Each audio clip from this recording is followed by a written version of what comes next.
ही होगा जो कृपा पात्र है ऋषियों का, वह कब किसको डर सकता है।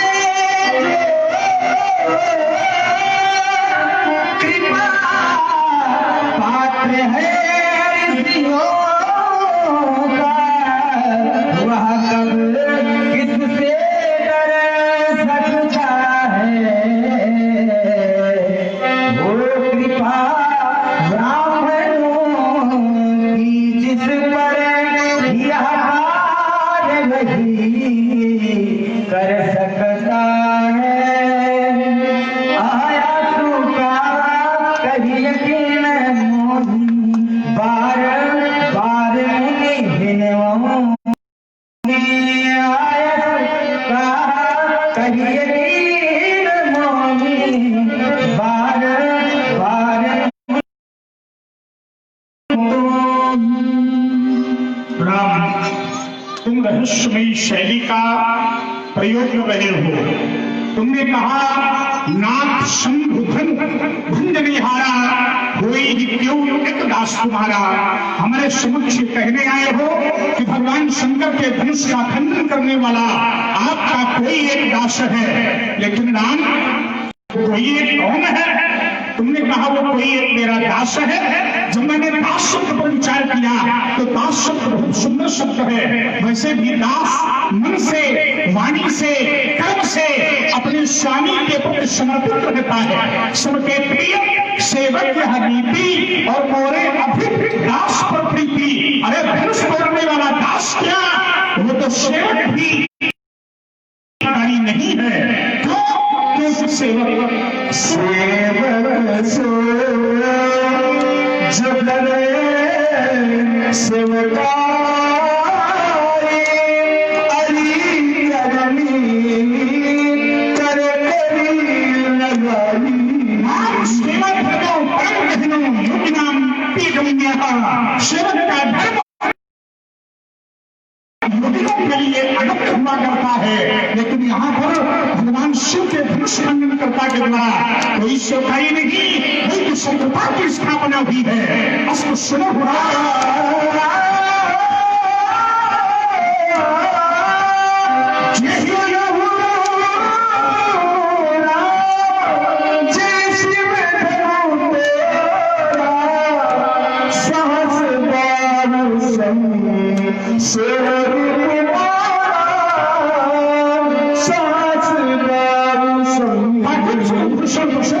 भगवान शंकर बिना पाए मृत्युंजय के नी पाई भुजगों का जिस किसी ने भी खंडन किया है, वो धनुष खंडनहार, धनुष भंजनिहार, माहिष्मती नरेश, सहस्त्रबाण अर्जुन के समान हमारा शत्रु है, उसके समान हमारा रिपु है, और उसके लिए मेरा निर्देश भी है। सो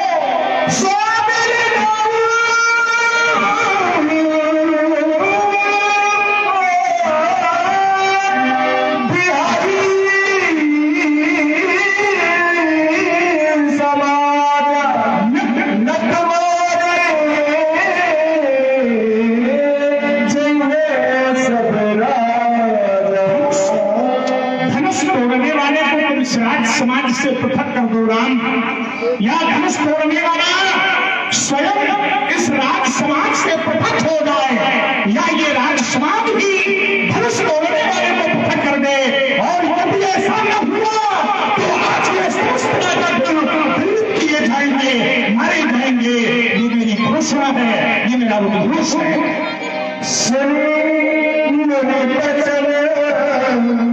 लखन मुस्कुराए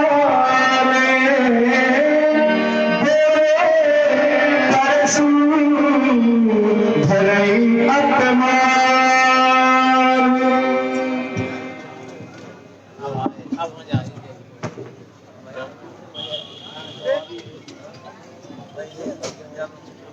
सेवक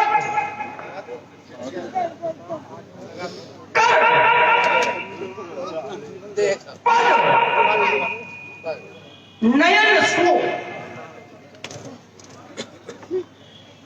मुख सो साहिब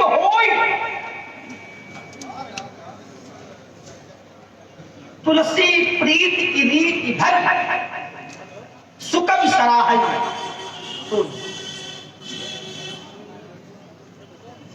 भैया ने उत्तर किया, धनुष तोड़ने वाला आपका कोई एक दास है।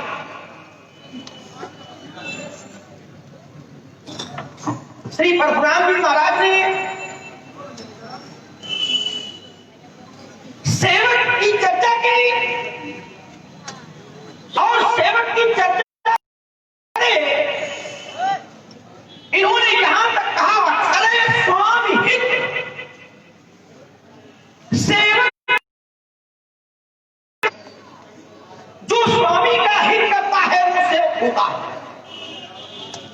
सेवक के धर्म, सेवक का कर्म श्री परशुराम जी के द्वारा बताया गया। और मैं जब विचार करने लगा तो उत्तरी स्वरूप में निकल करके आया कि धनुष तोड़ने वाले ने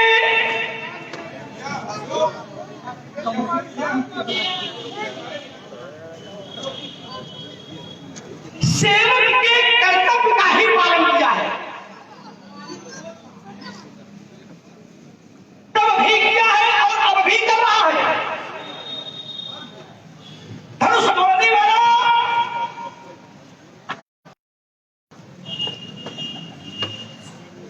सेवक के कर्तव्य को निभा रहा है।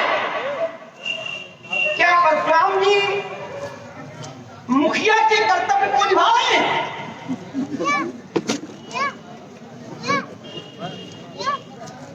मुखिया स्वामी तो आचार्य कहते मुखिया को होना कैसा चाहिए?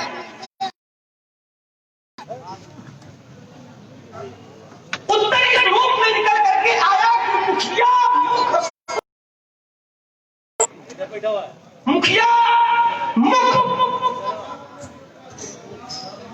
पीछे भगा है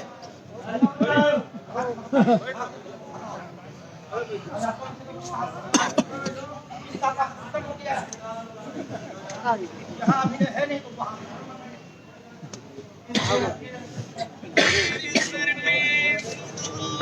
मुखिया मुख सो चाहिए, खान पान को एक, लेकिन पालई पोसई सकल अंग तुलसी सहित विविध। मुखिया कभी सेवक को शत्रु नहीं मानता। मुखिया का कर्तव्य होता है कि सेवक का पालन करना।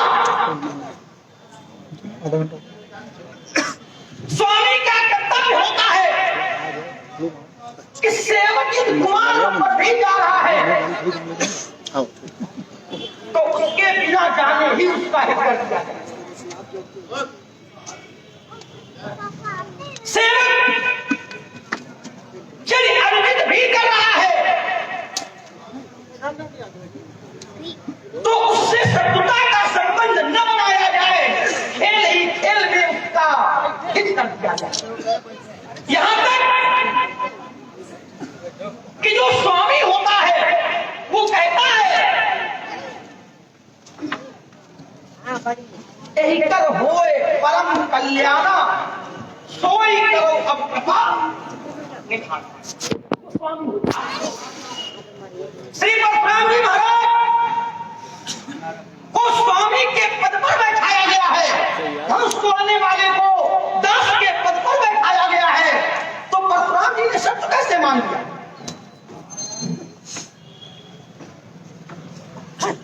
दास बताने के बाद परशुराम जी ने शत्रु माना है।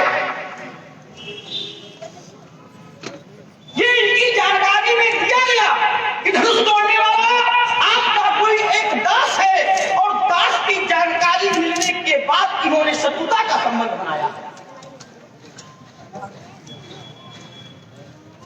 अरे दास के लिए, सेवक के लिए तो परमात्मा कहते हैं मैं करूं सदा तिनके रखवारी। कैसे? तो कहा जिद बालक राखे महताज, मैं अच्छा सदा निरंतर ऐसे करता हूं जैसे मां अच्छा करता। परशुराम जी महाराज ने धनुष शस्त्र स्थापित किया है। ऐसा क्यों? मैं विचार करने लगा। जो कुमति बसी विपरीता, यद्यपि सुमति कुमति सबके उर्रहाई नाथ पुराण निगम अस्तहाई, लेकिन जो कुमति बसी विपरीता तो हित अनहित अच्छा भी बुरा दिखाई देता, शत्रु दिखाई देता है। कब? जब कुमति का प्रभाव होता है तब। कहीं ऐसा तो नहीं आपके जीवन पर कुमति का प्रभाव अधिक है? और यदि है तो तोड़ने वाला इन्हें अच्छा नहीं दिखाई देता। चलिए, धनुष तोड़ने वाले को इन्होंने शत्रु माना है और धनुष तोड़ने वाला हमारा मित्र है, हमारे पक्ष का है। इनका शत्रु है, हमारा मित्र है। मित्र का शत्रु अपना शत्रु होता है और शत्रु का शत्रु अपना मित्र होता है। तोड़ने वाला हमारा मित्र। अब मैं सोचने लगा, यदि इनका कोई मित्र मिल जाए तो हो सकता है। शत्रु को बताया कौन है? सहस्त्राराम सबसे बड़ा इनका शत्रु है, जिसकी क्षमता इन्होंने धनुष तोड़ने वाले से की है। तो परशुराम जी महाराज का सबसे बड़ा मित्र कौन?